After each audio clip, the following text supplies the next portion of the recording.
Assalamualaikum warahmatullahi wabarakatuh. Selamat pagi semuanya. Salam sejahtera untuk kita semua. Yang kami hormati tentunya para dewan juri serta rekan-rekan yang hadir pada kesempatan kali ini. Perkenalkan, nama saya Fariza Rianda dan dua rekan saya, Mira dan Haikal. Sebelum itu saya ingin menanyakan satu hal. Apakah kita semua tahu bahwasannya Indonesia masih menjadi salah satu negara dengan masalah penyakit tuberkulosis tertinggi di dunia? Meskipun negara kita telah banyak maju di berbagai sektor kehidupan, ternyata kita masih menghadapi tantangan besar dalam bidang kesehatan, khususnya dalam masalah penyakit tuberkulosis. Pada hari ini, tim kami Ecommunity mempersembahkan solusi inovatif yang dapat membantu kita mengurangi masalah tersebut, yang kami beri nama T-Buster App, aplikasi yang hadir untuk memantau kesehatan paru-paru kita. Sebelum next, sebelum kita bicara tentang solusi, mari kita hadapi kenyataan yang mungkin mengejutkan bagi kita semuanya. Izinkan saya memulai dengan sebuah fakta mencengangkan bahwa dalam 4 tahun terakhir, jumlah kasus tuberkulosis di Indonesia melonjak dari sekitar 393.000 kasus pada tahun 2020 menjadi lebih dari 821.000 kasus pada tahun 2023. Ini adalah peningkatan yang lebih dari 2 kali lipat, dan sayangnya ini bukan sekedar angka, tapi ini adalah nyawa manusia. Next, T-Buster bukan hanya sekedar aplikasi. Aplikasi ini adalah aplikasi yang nantinya akan menjadi teman setia dalam melawan penyakit tuberkulosis. Kami menawarkan edukasi yang mudah dipahami dan interaktif sehingga masyarakat dapat lebih sadar dan siap melawan penyakit ini. Kami juga menyediakan fitur pengingat pengobatan dan juga pemantauan yang memastikan setiap pasien dapat menjalani terapi dengan konsisten tanpa terganggu oleh kesibukan sehari-hari. Dan tak kalah pentingnya, kami juga bermitra dengan puskesmas dan klinik di seluruh Indonesia untuk memastikan kita dapat mendapatkan bantuan medis yang tepat kapanpun dan dimanapun. Kami percaya dengan edukasi, deteksi dini, dan dukungan sosial, kita bisa bersama-sama menciptakan Indonesia yang bebas tuberkulosis. Next. Bisa tolong gini? Oke, sejauh ini hanya terdapat dua kompetitor utama dari TB Blaster, yaitu Sobat TB dan WiFi TB. Namun, mereka hanya memiliki beberapa fitur aja. Maka dari itu, kami TB Blaster hadir dengan fitur-fitur yang lebih unggul dan lebih lengkap. Bisa di next. Kami menyediakan fitur pengingat pengobatan dan pemantauan yang memastikan tetap setiap pasien dapat menjalani terapi dengan konsisten. Kami juga bermitra dengan komunitas dan sebagai tujuannya wadah sharing dan saling mendukung bagi penderita penyakit tuberkulosis. Kami juga bermitra dengan puskesmas dan klinik di seluruh Indonesia. Lalu fitur edukasi untuk memberikan wawasan terhadap penyakit tuberkulosis. Dan yang terakhir, fitur unggulan kami yaitu screening mandiri sebagai bentuk deteksi dini dari penyakit tuberkulosis. Di next. Hanya dalam 3 step, pengguna dapat mendeteksi gejala tuberkulosis, mulai dari screening, mengisi kuesioner, lalu keluar hasil screening dan rekomendasi fasilitas kesehatan terdekat. Boleh di next. Lalu bagaimana T-Buster mendapatkan keuntungan? Dilihat dari bisnis modelnya, kami memakai fitur berlangganan aplikasi atau subscription. Meskipun harganya hanya Rp6.000 per individu, tapi kita harus melihat marketnya, di mana setelah kami malis menggunakan TAM, terdapat 821.000 penderita penyakit tuberkulosis. Lalu kami membatasi kembali dengan area, yakni Pulau Jawa saja, kita mendapatkan 359.000 penderita penyakit tuberkulosis, dan setelah kita melakukan analisis dengan kompetitor lainnya, dan lihat dengan SOM, maka kita mendapatkan market size 119.000 penderita tuberkulosis yang bisa kita jangkau. Kemudian, untuk pendapatan yang bisa kita raih setelah 5 tahun, kita bisa mendapatkan total omset hingga 2 miliar rupiah dengan asumsi market size meningkat sebanyak 2% tahun. Kemudian untuk rencana kita di tahun 2024, di akhir 2024 kita harus melakukan penelitian pasar dan juga memantapkan seluruh ide, dan di 2025 kita mengimplementasikan, mengeksekusi, serta mulai meluncurkan startup tersebut, dan di 2026 diharapkan kita sudah bisa melakukan ekspansi ke provinsi lainnya. Next. Pesan terakhir, jangan tunggu, lakukan screening TB sekarang untuk deteksi dini dan kesehatan yang lebih baik bersama T-Buster. Aplikasi aplikasi yang hadir untuk memantau kesehatan paru-paru Anda. Terima kasih. Wassalamualaikum warahmatullahi Satu. wabarakatuh. Baik, terima kasih teman-teman dari Equanimity. Luar biasa ya. Oke, selanjutnya akan ada sesi tanya jawab dan juga penilaian dari Dewan Juri. Nah, teman-teman, untuk pertanyaannya nanti boleh dijawab maksimal 2 menit ya. Kita akan persilahkan untuk juri yang pertama, kita persilahkan kepada Kak Joan. Silahkan Kak Joan. Terima kasih. Tadi aku dengar fokusnya mau di Jawa dulu ya, dan ada beberapa kali mention untuk partneran dengan klinik dan hospital. Boleh tahu nggak berapa banyak sih klinik dan puskesmas yang ada di Pulau Jawa, dan sejauh mana kamu sudah melakukan research kalau itu adalah salah satu go-to-market yang visible? Oke, sudah jelas ya pertanyaannya. Kita persilahkan kepada teman-teman dari Equanimity untuk menjawab. 2 menit dimulai dari sekarang.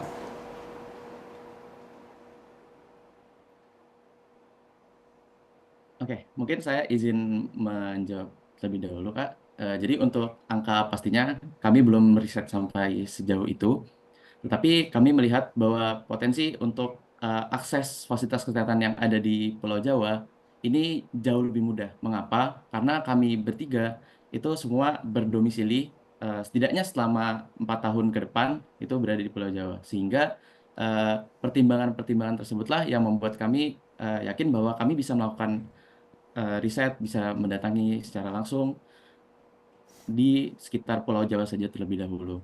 Mungkin fokusnya seperti itu. Mungkin ada teman-teman yang ingin menambahkan? Oke, mungkin saya izin menambahkan untuk riset sendiri, kemungkinan saya sudah sempat mencari data pada tahun 2020 itu ada sekitar 9.000 puskesmas yang ada di Pulau Jawa dan sekitar 3.000 sampai 4.000 klinik yang ada di Pulau Jawa pada tahun 2020. Dan mungkin jumlah puskesmas dan klinik yang ada diperkirakan sekitar belasan ribu, sehingga mungkin di Pulau Jawa ini adalah daerah yang paling potensial karena terlihat dari jumlah fasilitas kesehatannya cukup memadai dan akses kesehatannya lebih mudah dibandingkan pulau lain. Ini itu dari saya. Oke, 30 detik tersisa. Apakah ada yang ingin ditambahkan dari teman-teman Equanimity? Sudah cukup ya. Oke, kita ke juri yang selanjutnya. Kita persilahkan kepada Kak Hari. Silakan Kak Hari dengan pertanyaannya. Ya, terima kasih Kak Acam. Ya, ini kan sekarang fokusnya di TBC ya. Nah, pertanyaan saya adalah ketika misalkan nih dalam kondisi idealnya penderita TBC ternyata berkurang drastis atau bahkan jadi terselesaikan gitu solusinya. Nah, market kalian nantinya siapa? Apakah tetap penderita TBC yang nanti ternyata semakin sedikit itu atau akan shifting ke penyakit yang lain lagi gitu? Atau kalian sudah perkirakan alternatif user atau alternatif market yang lain selain berita TBC? Itu aja. Oke, pertanyaan yang menarik dari Kak Hari. Sudah cukup jelas ya. Kita persilahkan 2 menit dimulai dari sekarang.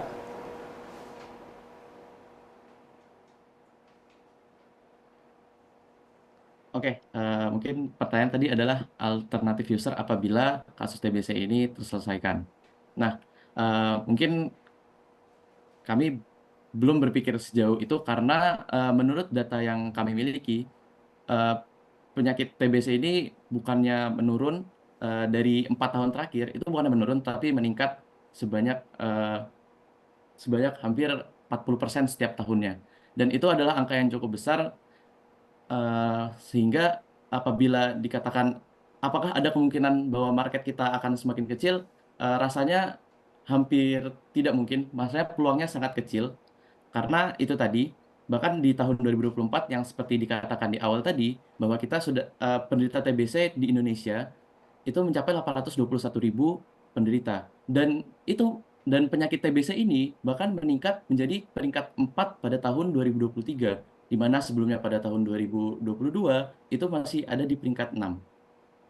Dan bahkan untuk dunia, TBC di Indonesia menjadi fokusan dari World Health Organization sendiri, karena angkanya yang cukup tinggi dan terus meningkat tiap tahunnya. Oke, Teman-teman, baik. ada yang ingin menambahkan? 40 detik tersisa. Ada yang ingin menambahkan? Mungkin saya izin menambahkan, Silakan. jika nanti pun adanya pengurangan dari jumlah angka kasus TBC, kami juga berpikir bahwasanya fokusnya bisa dialihkan ke deteksi dini dan kemudian untuk orang-orang sehat agar lebih bisa aware sama penyakit TBC khususnya. Dan mungkin ekspansi terakhirnya bisa ekspansi ke berbagai penyakit pernafasan lainnya seperti pneumonia, bronkitis, dan asma. Dan sekian. Oke, 5, 4, 3, 2, 1. Jawaban luar biasa dari teman-teman semua ya. Dan kita akan langsung menuju ke juri yang terakhir. Kak Hadi dipersilakan untuk teman-teman dari Equanimity. Terima kasih Kak Camar. Sebenarnya tadi pada saat ditanya sama Mas Hari sama Kak Hari itu bagus banget pertanyaannya, bahwa sebenarnya ada opposite dari kalian, bahwa kalian berharap bahwa akan tetap ada orang yang kena penyakit paru-paru kali karena biar pelanggannya tidak berkurang, kira-kira seperti itu. Tapi itu jokes.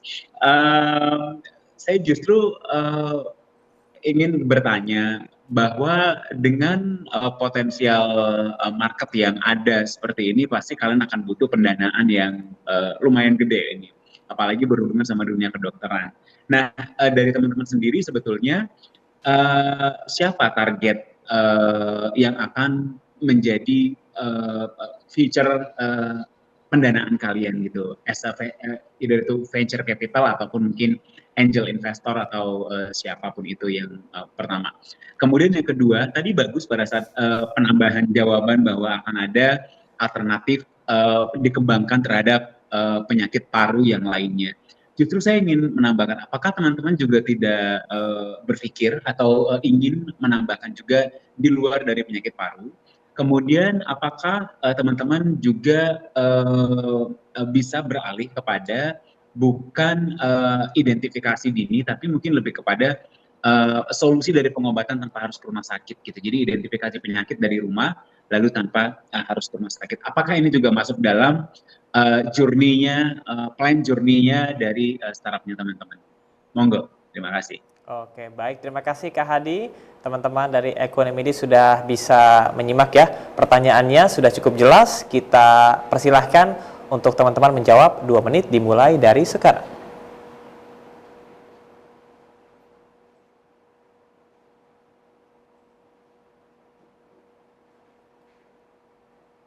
Ya, silakan teman-teman. Oke. Jadi tadi pertanyaannya itu adalah apakah kita akan stay di paru-paru aja atau ekspansi ke yang lebih lagi, dan apakah kita akan tetap hanya mendeteksi dini tanpa memberikan solusi. Nah, kalau dari kami sendiri, kami itu inginnya user itu akan diarahkan ke fasilitas kesehatan terdekat di rumahnya, di lokasinya. Kenapa? Karena kita nggak mau yang namanya self-diagnose, karena banyak banget ya kalau misalnya dari beberapa aplikasi kompetitor lainnya, mereka itu hanya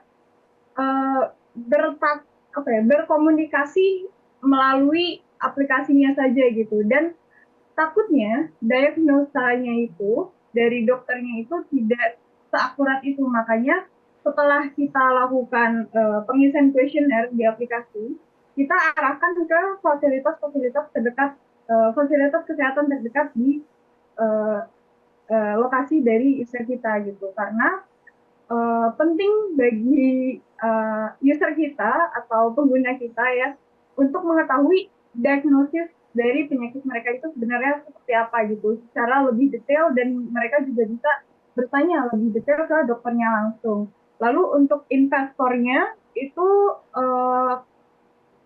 kita bisa bekerja sama dengan Kemenkes tentu aja, karena ini kan berhubungan tentang nyawa ya, tentang kesehatan juga, nyawa seseorang, jadi lebih 5, 4, 3, 2, 1. Baik, sayang sekali waktunya sudah habis. teman-teman dari Equanimity, terima kasih banyak ya. Seluruh judges ini sudah memberikan pertanyaannya dan berhasil dijawab oleh teman-teman semua. Dan kita tepuk tangan untuk teman-teman dari Equanimity. Dengan begitu berakhir pula sesi untuk presentasi dari pitch deck teman-teman dari Equanimity.